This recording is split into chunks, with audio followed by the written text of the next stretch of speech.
Tahukah anda, sekiranya cendawan ini hidup di kawasan rumah anda, anda umpama memiliki lombong emas. Dalam lelongan pada tahun 2010, cendawan seberat 2 paun ini telah dijual dengan harga 1.32 juta ringgit. Cendawan unik ini dikenali sebagai truffle.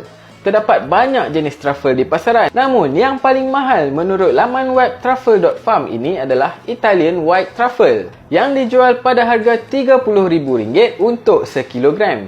Manakala di tempat kedua adalah Winter Black Truffle dengan harga RM13,000 untuk sekilogram.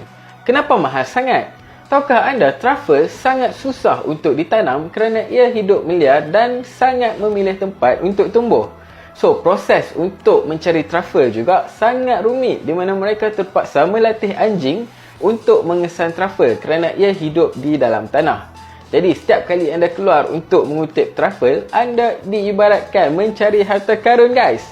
Tapi, truffle dikatakan berbau sangat harum sehingga dengan mencium baunya sahaja, boleh membuat orang ketagih dan sanggup untuk membeli walaupun mahal.